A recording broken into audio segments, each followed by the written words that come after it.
of curriculum in achieving quality education. The government has placed its confidence in the K-12 basic education curriculum to address the shortcomings in Filipino graduates' performance. This curriculum is enshrined in the Republic Act number 10533, known as the Enhanced Basic Education Act of 2013. Implementation of this law began on June 8, 2013, with issuance of rules and regulations by education authorities. The curriculum spans 6 years of secondary education, including 4 years of junior high school and 2 years of senior high school. While globally, education aims to foster compassionate and skilled individuals capable of solving complex problems, challenges remain in translating these goals into practice.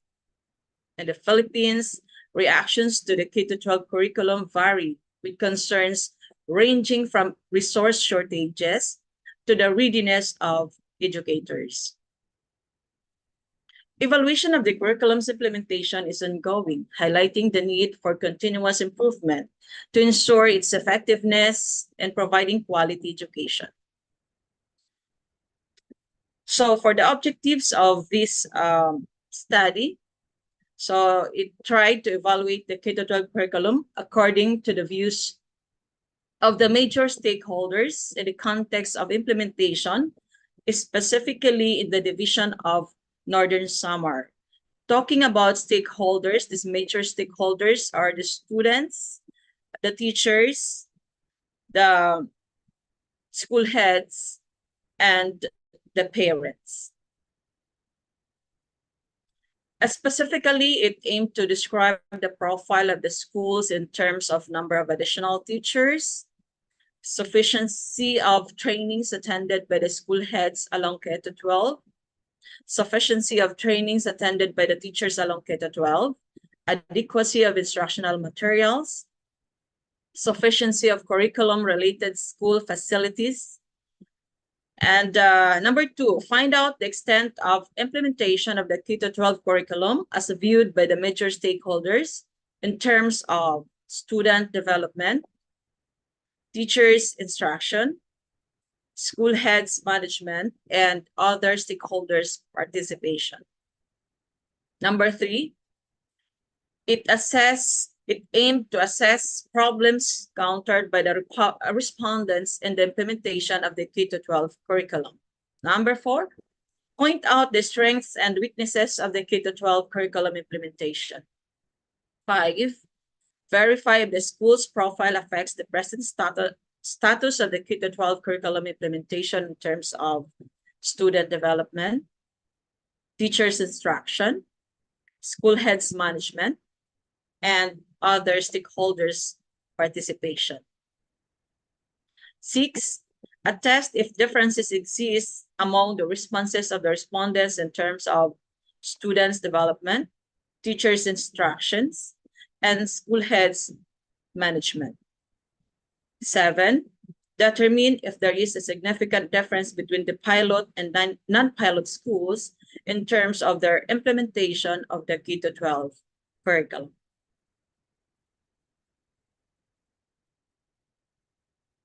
For the theoretical framework, this study is grounded in the management-oriented evaluation approach pioneered by G.L. Staffelbeam, which emphasizes providing managers with crucial program information for decision. For interruption, the slides are not moving. It is in the first slide. If you were trying to move the slide, you can say that one. We just update you. That slides are not moving. It is the first slide that's showing your outlines, introduction, objective, etc. So if you want to change the slide, you can say that. Over to you, madam. Thank you. Okay. So I'm sorry.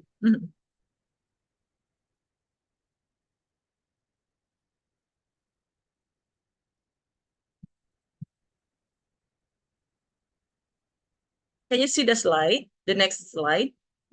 It is in the introduction, madam. Sorry. Sorry. Because nakalink siya. I'm sorry. Wait.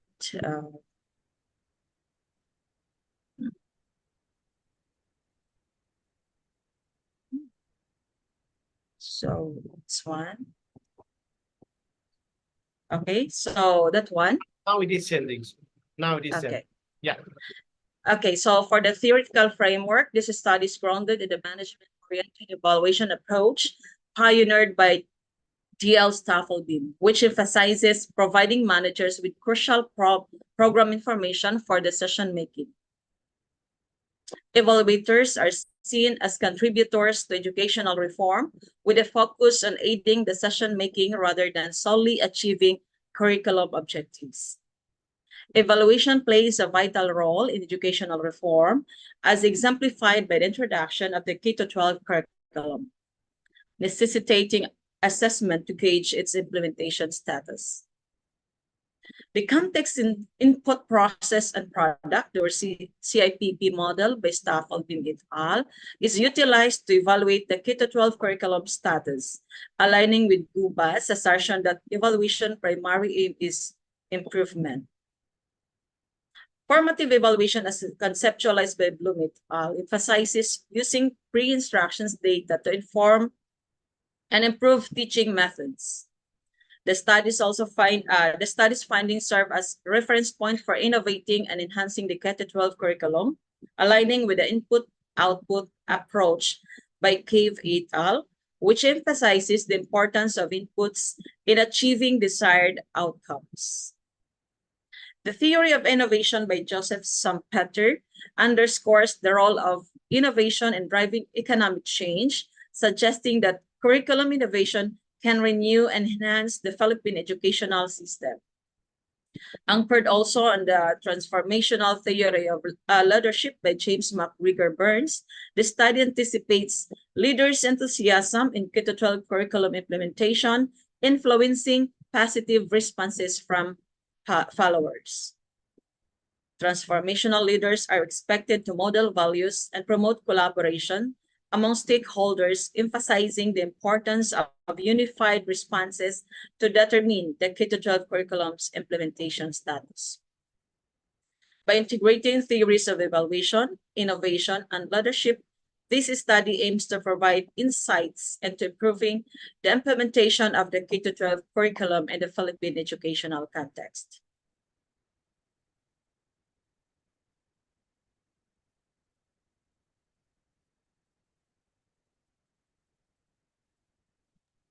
Thank you. Thank you very much, madam. I still have to discuss more. Okay. Some more. You can share the screen. Yeah. Yeah.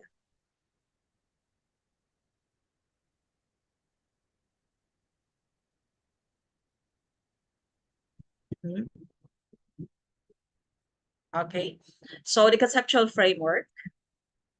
This study utilizes the context input, process, and product, or the CIPP model, to evaluate the implementation of the K-12 curriculum. The model examines the context, which encompasses the status and conditions surrounding the K-12 curriculum implementation.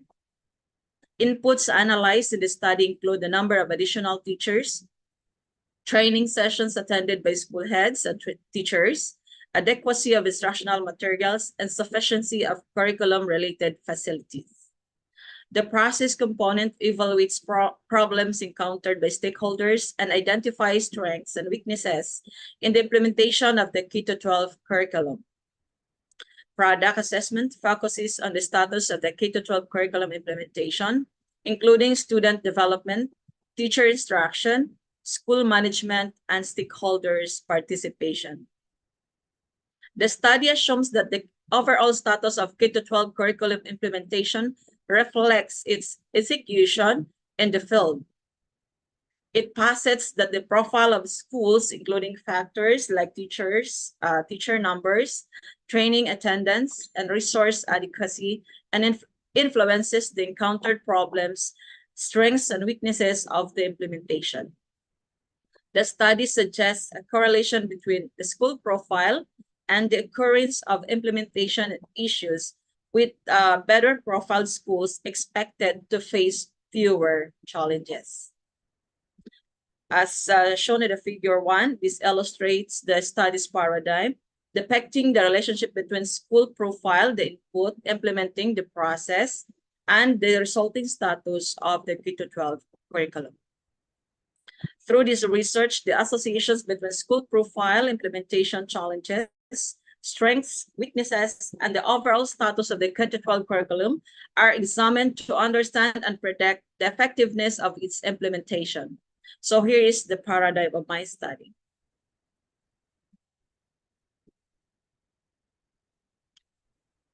Okay, still have to share more. Just wait.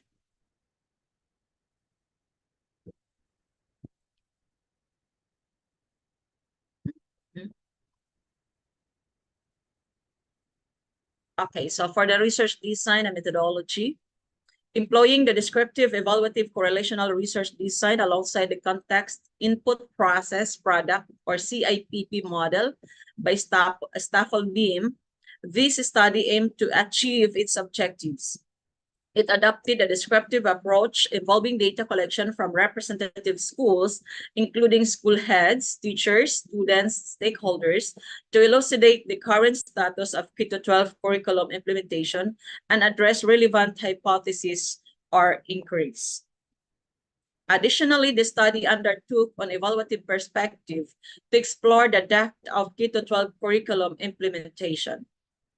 Furthermore, a correlational design was employed to examine relationships among variables in the input stage, such as school profiles and resource adequacy, and those in process stage, assessing encountered problems and strengths, weaknesses of implementation. These process stage variables were subsequently correlated with those in the product stage, determining the status of K-12 implementation concerning various aspects such as management, instruction, student development, and stakeholders' participation. By utilizing these methodologies, the study sought to comprehensively understand and evaluate the implementation of the K-12 curriculum. The descriptive aspect facilitated exploration of existing conditions, while the evaluative perspective provided insights into the effectiveness and extent of implementation. Moreover, the correlational approach allowed for the identification of associations between different stages of implementations and their outcomes. Through this comprehensive methodology, the study aimed to contribute valuable insights to the ongoing enhancement of the K-12 curriculum. Ultimately, the research design facilitated a systematic investigation into the various facets of K-12 implementation, aiding in the formulation of informed recommendation for improvement.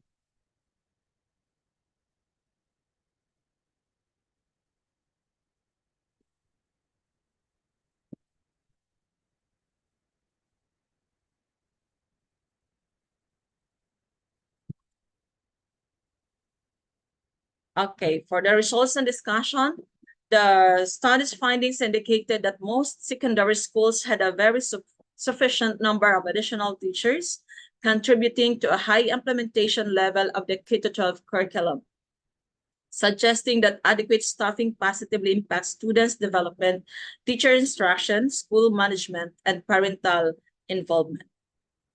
Similarly, sufficiency of training attended by school heads regarding K-12 was found to significantly predict the curriculum's present status, highlighting the importance of well-trained school leaders and curriculum implementation. The study also revealed that teacher training significantly influenced various aspects of K-12 implementation, indicating well-trained teachers play a crucial role in curriculum execution and stakeholder satisfaction. Adequacy of curriculum-related school facilities emerged as another significant factor affecting K-12 implementation, particularly influencing student development and teacher instruction, suggesting that adequate facilities positively impact learning outcomes. The primary strength of the K-12 curriculum as perceived by teachers and school heads was its ability to decongest the curriculum, providing ample time for students to master essential subjects. All the students and parents viewed the extended high school years differently, possibly due to financial concerns. Notably, while teachers and school heads rated the K-12 implementation highly, students perceive it differently, indicating a disparity in stakeholders' perceptions on the curriculum's effectiveness. Finally, the study found a significant difference in perception between pilot and non-pilot schools, with pilot schools demonstrating higher implementation level, possibly due to better access to instructional materials and facilities.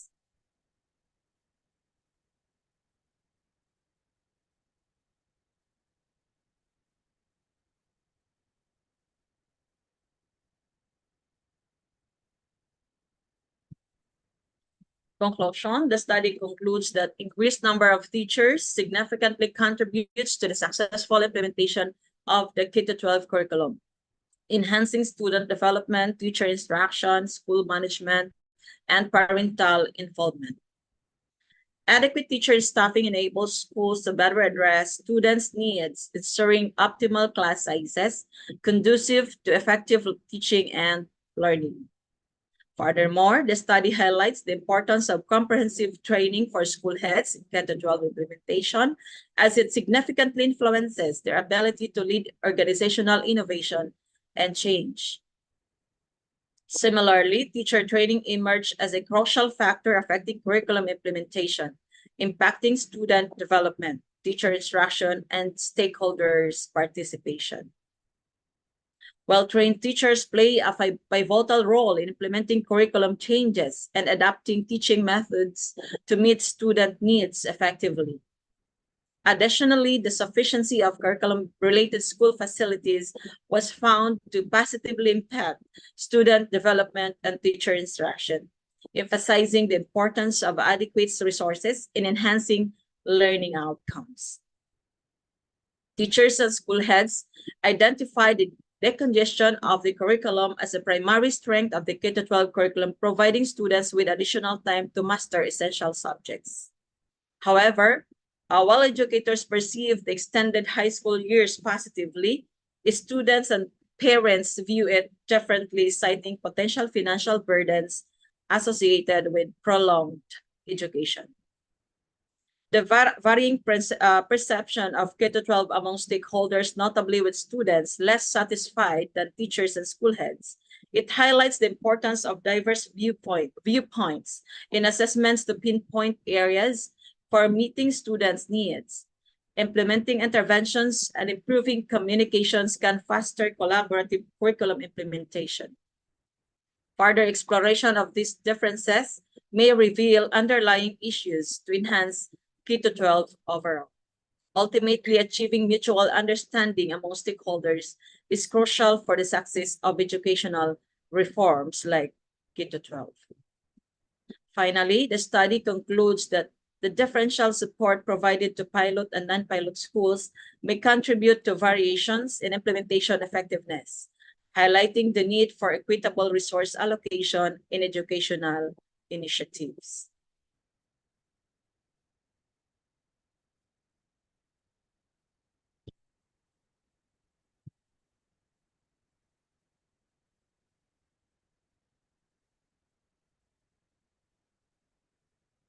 Recommendations: ensuring an adequate number of teachers in all public secondary schools in Northern Samar should be a priority for the Department of Education, Region 8, to effectively implement the K-12 curriculum and align Philippine education with global standards. Emphasizing training and seminars for teachers and school heads is crucial for successful K-12 implementation, as they play pivotal roles in curriculum execution. Addressing learners' dissatisfaction with the curriculum's relevance necessitates additional reference materials and proactive efforts from teachers to cater to students' needs, along with increased flexibility in school management through further training. Motivating teachers and school heads to recognize the benefits of the additional years in high school is essential for overcoming negative perceptions and fostering acceptance of the curriculum changes. Overcoming funding constraints and financial challenges for students can be addressed through income-generating projects involving students initiated by school heads and teachers. Addressing the mismatch between learners' materials and students' cognitive levels requires a review of content and proactive reporting from school heads and teachers to ensure appropriate action is taken. Recognizing the decongestion of the curriculum as a primary strength of K-12, the Department of Education should incentivize skills acquisition under the program to reinforce its positive aspects. Given significant differences in stakeholders' perceptions, close monitoring and assessment by education authorities at various levels are essential to ensure K-12 goals are met. Equal attention to all schools, regardless of pilot status, is necessary to ensure fair and equitable implementation of the K-12 curriculum. Further studies on the effectiveness of K-12, particularly in student development, teachers' instruction, and stakeholders' participation are recommended, along with ongoing assessment of school heads' functions to address implementation challenges effectively. So that's all. Thank you so much. Thank you. Thank you very much for such a wonderful presentation in this platform. May I request each and everyone to give the big hand for Dr. Myla, madam, for her wonderful presentation in this. Thank you so much. Thank you. Is open for